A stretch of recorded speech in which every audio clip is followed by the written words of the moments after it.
اور اب ایک سلسلہ چلا جہیز فنڈ کا اور اجتماعی شادیوں کا. تو شاید کسی کے لیے اس میں تسکین ہو، لیکن میں تو ایک مرتبہ ایسی تقریب میں گیا ہوں تو دکھی ہو کے آیا ہوں. ہر شخص کا اپنا مزاج ہوتا ہے. مختلف تنظیمات، مختلف لوگ غریب بچیوں کی اجتماعی شادیاں کر رہے ہیں. تو میں ایک تقریب میں مجھے کھینچ کے کچھ لوگ لے گئے. میں نے کہا مجھے تجربہ تو نہیں ہے، لیکن مجھے لگتا ہے کہ میرے لیے تکلیف کا سامان ہوگا، اور دوست جس مقصد کے لیے مجھے لے کے جا رہے ہیں تو ان کا مقصد بھی پورا نہیں ہوگا. ایسا ہی ہوا. ایک ہال میں 15 سے 20 بچیاں تھیں اور دوسری جانب 15 سے 20 بچے تھے، اور ان کے مہمان، ان کا ہجوم تھا، اور اسٹیج کے اوپر جو کرسیاں لگی تھیں ان پر مخیر حضرات بیٹھے ہوئے تھے جنہوں نے سرمایہ لگایا اور جہیز فنڈ دیا، اور تنظیم کے لوگ آ کے اپنی کارکردگی بیان کر رہے تھے. تو آخر میں انہوں نے مجھے کہا کہ ہم آپ سے کچھ سننا چاہتے ہیں. تو میں نے بیٹھے بیٹھے کہا کہ میں دعا کر دیتا ہوں، لیکن ان کا اصرار بڑا.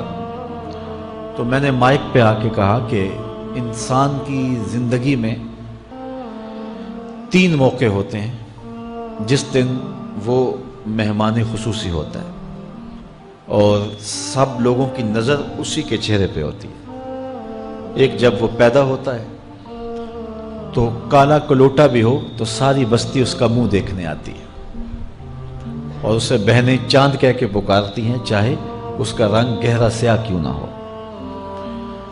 دوسرا موقع انسان پر اس وقت آتا ہے جب وہ دولہا بنتا ہے، تو سارے لوگ اسی کو دیکھتے ہیں اور وہ نگاہوں کا مرکز ہوتا ہے، اور چیف گیسٹ وہی ہوتا ہے. اور تیسرا وقت اس کے اوپر تب آتا ہے جب وہ چٹا لٹھے کا لباس پہنتا ہے، تو سارا شہر اس کا منہ دیکھنے آتا ہے. تو میں نے کہا ان غریب لوگوں سے آج تم نے یہ حق بھی چھین لیا.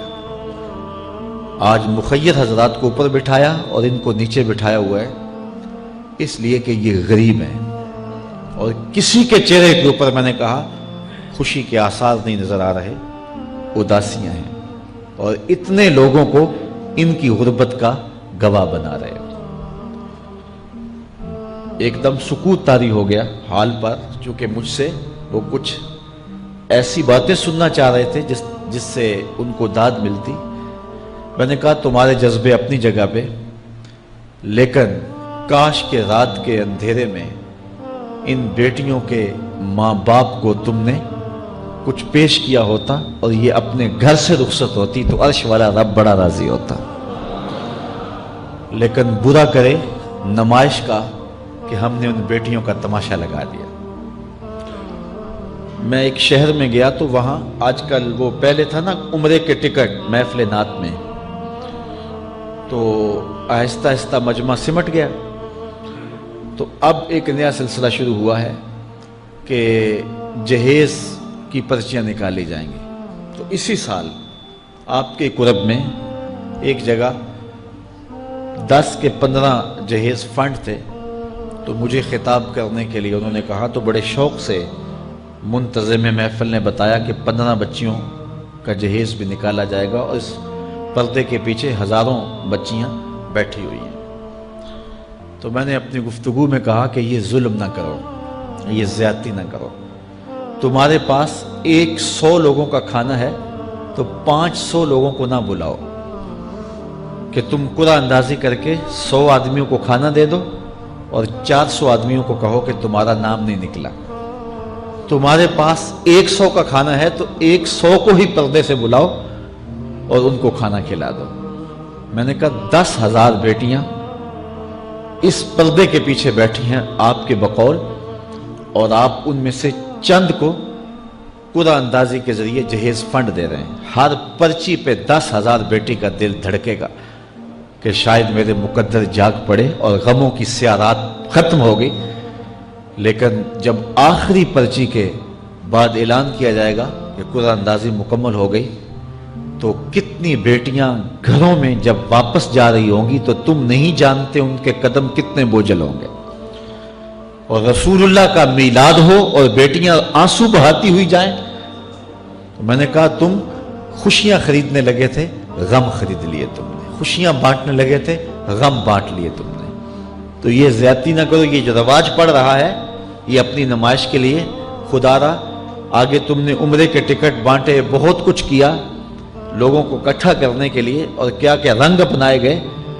میں نے کہا وہ اچھا تھا، چلو مجھے اس پر بھی بات ہے، لیکن چلو میں نہیں کرتا. لیکن یہ ظلم نہ کیا جائے کہ محافلات میں مجمع اکٹھا کرنے کے لیے جو ہے وہ غریبوں کی بچیاں بلا کر کے تو 10 کو آپ دے کے باقیوں کہیں کہ معذرت ہمارے پاس اتنا ہی تھا. تو آپ کے پاس 100 کا کھانا ہے، 100 کا پانی ہے، تو 500 پیاسوں کو نہ بلائیں، 500 بھوکوں کو نہ بلائیں. 100 کو ہی بلا کر کے پردے سے جو ہے وہ ان کی مدد کریں. تو میں یہ کہتا ہوں کہ ہم جہیز فنڈ دینے کی بجائے، یہ جب تک یہ حالات ختم نہیں ہوتے، ہمیں خفیہ طور پہ یہ بھی کرنا چاہیے. لیکن ساری قوم ادھر لگ گئی ہے، تو اس کی بجائے ہمارے علماء کو، ذمہ دار کو، یہ مختلف چینلز کے اوپر یہ جو ٹاکنگ ہوتی ہے اس پہ گفتگو ہونی چاہیے کہ اس رسم کو ختم کیا جائے اور معاشرے کی تربیت کی جائے کہ بیٹیوں کا رشتہ اس لیے قبول کیا جائے کہ وہ دیندار ہیں، وہ پردے دار ہیں، وہ سگڑ ہیں، وہ پڑھی لکھی ہیں اور ان کے اخلاق اچھے ہیں. یہ معیار بنایا جائے، دولت کو معیار نہ بنایا جائے. اس طرح معاشرے پس جائیں گے اور معاشرے کے پلے کچھ بھی نہیں بچے گا. اور آج اندازہ نہیں ہے ہم کو کہ جس کی بیٹیاں گھر کی دہلیز پہ جوان، اس کی زندگی کتنی کٹھن گزر رہی ہے. کوٹھے تے چڑھ ویخ فریدا تے گھر کر بلدی اگ، میں جاتا دل دکھی میرا پر دکھی سارا جگ. تو پورا معاشرہ اس وقت اس اذیت سے، اس کڑن سے گزر رہا ہے کہ بیٹیاں جوان ہیں اور رشتے نہیں مل رہے. اور پھر اگر رشتے مل رہے ہیں تو بیٹے والوں کے نخرے ہی بڑے عجیب ہیں. اور پھر جس طرح وہ بیٹیوں کو، غریبوں کی بیٹیوں کو لونڈیاں بنا کے اپنے گھروں میں رکھتے ہیں، تو یہ ایک الگ درد کی اور دکھ کی کہانی ہے. میرے پاس لوگ آتے ہیں، دعا کیجئے، کاروبار نہیں ہے، معاشی بحران ہے، مالی پریشانیاں ہیں، بچے کے امتحان سر پہ ہیں، بہت سارے مسائل لے کر لوگ آتے ہیں. لیکن کوئی نہیں، لوگ حوصلے سے مصائب کا مقابلہ کرتے ہیں، کاٹتے ہیں. لیکن کچھ لوگ آتے ہیں دعا کے لیے تو بات کرتے ہی آنکھیں چھلکنے لگتی ہیں اور میرا دل بھی قابو میں نہیں رہتا. لوگ کہتے ہیں کہ حضرت دعا کرو، بیٹی سسرال میں دکھی ہے، اللہ سکھ دے دے. تو میں دعا بھی کرتا ہوں، لیکن میں تنہائی میں جا کے روتا ہوں کہ اس درد کا مداوع کیا ہے، اس دکھ کا علاج کیا ہے. اور معاشرہ تیزی سے اس تکلیف کی طرف بڑھ رہا ہے اور طلاق کی شرح بھی جو ہے وہ بڑھتی چلی جا رہی ہے. میرے پاس ایک دن ایک صاحب آئے، ساتھ ان کی بیوی تھی، اور میں انہیں جانتا ہوں، عزت دار لوگ تھے. تو انہوں نے کہا کہ ہم آپ سے کوئی تنہائی میں بات کرنا چاہتے ہیں. ان کے اپنے عزیز تھے، بیٹیاں اس شخص کی زیادہ ہیں. اپنے عزیزوں میں شادی کر دی تو اس وقت انہوں نے طے کر لیا کہ کوئی بات نہیں، ہم جہیز نہیں لیتے. لیکن وہ باپ بلک بلک کے مجھے کہہ رہا تھا کہ کتنے دنوں سے میری بیٹی گھر آ کے بیٹھی ہوئی ہے اور وہ کہتے ہیں کہ اتنی دیر واپس نہ آنا جب تک تیرا جہیز پورا نہیں ہو جائے گا. میں کہتا ہوں کتنا صفاق معاشرہ ہو گیا ہے اور کتنے کٹھن حالات ہو گئے ہیں. تو جب معاشرہ اس کیفیت میں چلے جائے تو پھر انارکی پھیلتی ہے اور معاشرے پھر قائم نہیں رہتے. تو کتنی باپ کی دہلیز پر بوڑھی ہونے والی بیٹیاں، ان کی سسکیاں، ان کی آہیں اور ان کی چیخیں اس معاشرے کو بے چین کی ہوئی ہیں. تو امیر لوگوں کی ذمہ داری ہے کہ وہ غریبوں کے دکھ بانٹ لیں. اللہ تعالیٰ ارشاد فرماتا ہے کہ فکو رقبہ او اطعام فی یوم ذی مسغبہ، کسی پھنسے ہوئے کی گردن چھڑانا یہ بڑی نیکی ہے. تو اس وقت غریب کی بیٹیوں کا رشتہ کوئی قبول نہیں کرتا. اگر کوئی نوجوان اور اگر کوئی سرمایہ دار غریبوں کی بیٹیاں قبول کر لے تو یہ اس کی مہربانی ہوگی. اور اگر یہ نہیں کر سکتا تو کم از کم ان بیٹیوں کی شادیوں کا اہتمام کیا جائے، لیکن یہ مہربانی کی جائے کہ غریبوں کی بچیوں کو نمائش گاہ میں نہ کھڑا کیا جائے اور ان کی غربت کا تماشا نہ بنایا جائے. رات کی تنہائی میں ان کے ماں باپ کی خدمت کی جائے تاکہ وہ اپنی بیٹیوں کو عزت سے اٹھا سکیں. میرے حضور نے ارشاد فرمایا وَرَجُلٌ تَصَدَّقَ بِصَدَقَةٍ فَأَخْفَاهَا حَتَّى لَا تَعْلَمَ شِمَالُهُ مَا تُنْفِقُ يَمِينُهُ. جس شخص نے تنہائی میں خیرات کی کہ دائیں ہاتھ نے جو خرچ کیا بائیں کو پتہ بھی نہ چلا، قیامت کے دن جب کوئی سایہ نہیں ہوگا اللہ اس شخص کو اپنے عرش کا ٹھنڈا سایہ عطا فرمائے. تو یہ جو اجتماعی شادیوں کا ماحول ہے، تو اگر اس کو ہم اس میں تبدیل کر لیں کہ غریبوں کی عزت نفس مجروح نہ ہونے پائے، تو اللہ تعالیٰ یہ توفیق نصیب فرمائے اور معاشرے کے اندر ایسے لوگ نکلیں جو معاشرے کے دکھ بانٹتے ہیں. اور علماء کو منبر و محراب سے زوردار آواز اٹھانی چاہیے کہ یہ جو رسم پیدا ہو گئی ہے جہیز کی، اور اس کے بغیر بیٹیاں گھر سے رخصت نہیں ہو سکتی ہیں، تو اس کو ختم کیا جائے اور اس کے خلاف عملی جہاد کیا جائے. اور اس کے لیے امیر لوگ نمونہ بنیں. غریب لوگ تو نمونہ بن نہیں سکتے، مشکل ہے ان کے لیے، لیکن امیر لوگ اگر نمونہ بنے تو وہ بن سکتے ہیں اور معاشرے کے اس ناسور کو ختم کیا جا سکتا ہے. اور غریبوں کی بیٹیاں عزت سے اپنے پیا گھر سدھار سکتی ہیں اور ان کو جو ہے ان کے ماں باپ کو تسکین کی اور چین کی نیند آ سکتی ہے. آج میں نے نکاح کے حوالے سے بہت ساری باتیں کرنی تھی، لیکن عنوان ادھر چلا گیا چونکہ یہ ایک سلگتا ہوا مسئلہ ہے اور ہمارے معاشرے کو کاٹ رہا ہے اور توڑ رہا ہے. ایک تو گھروں کی دہلیز پہ بیٹیاں بوڑھی ہو رہی ہیں، اور دوسرا شرع طلاق جو ہے وہ بڑھتی چلی جا رہی ہے. اس حوالے سے میں زیادہ لمبی گفتگو نہیں کرتا،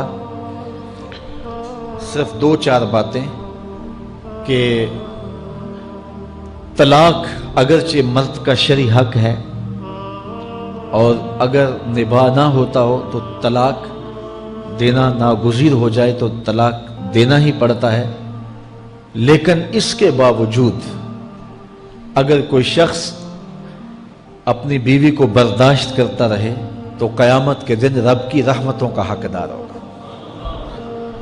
جائز کاموں میں جو سب سے ناپسندیدہ امر ہے وہ طلاق ہے، اور جب کوئی شخص طلاق دیتا ہے اللہ کا عرش بھی ہلنے لگ جاتا ہے. امرأ مردودہ اس خاتون کو کہتے ہیں جس کے شوہر نے اس کو طلاق دے دی اور وہ اس قابل نہیں ہے کہ اس کا دوبارہ نکاح ہو سکے. پہلے ہی بڑی مشکل نکاح ہوا تھا، بدصورت تھی، جہیز نہیں لا سکی تھی، تو پہلے بڑی مشکل نکاح ہوا تھا، اب طلاق ہو گئی تو اب تو اور زیادہ امکان مشکل ہو گیا. تو وہ اپنے باپ کی دہلیز پہ بیٹھ گئی. آگے نکاح کا ارادہ بھی نہیں ہے چونکہ امکان باقی نہیں ہے. تو اس عورت کو شریعت میں کہتے امرأ مردودہ، لٹائی گئی خاتون. حدیث میں آتا ہے کہ کل اس خاتون کے باپ کو اس کے گناہوں کی وجہ سے جہنم کا حکم ہوگا، تو یہ جہنم اور اپنے باپ کے درمیان آڑ بن کے کھڑی ہو جائے گی اور رب سے بحث کرے گی کہ میرے مالک تو نہ مجھے عقل دی نہ تو نے مجھے شکل دی. سسرال نے قبول نہ کیا اور خامن نے دھتکار دیا. یہ ایک بوڑھا باپ ہی تھا جو مزدوریاں کر کر کے میرا پیٹ پالتا رہا، اس کے بڑے گناہ ہوں گے لیکن مالک میں تو اس کو جہنم میں نہیں جانے دوں گی. اللہ سے لڑائی کرے گی، بحث کرے گی اللہ اکبر، الجھاؤ پیدا کر دے گی۔ حدیث میں آتا ہے اللہ اس خاتون کی سفارش مان کے اس کے بوڑھے باپ کو جنت عطا فرما دے گی۔ اگر طلاق دینا ناگزیر ہو جائے، بہت ضروری ہو جائے طلاق دینا، اور اس کے بغیر کوئی دوسرا راستہ نظر نہیں آ رہا، تو پھر بھی 3 طلاقیں اکٹھی نہ دیں، 1 طلاق دے دیں۔ اور 1 طلاق دینے کا فائدہ یہ ہوگا کہ 3 مہینے کے بعد عورت فارغ ہے، آگے نکاح کرنا چاہے تو کر سکتی ہے۔ لیکن اگر 3 ماہ کے بعد، 4 ماہ کے بعد، سال کے بعد، 2 سال کے بعد اس نے آگے نکاح نہیں کیا، تو دوبارہ ان کا پروگرام نکاح کا ہو جاتا ہے، تو پھر واپس آنا آسان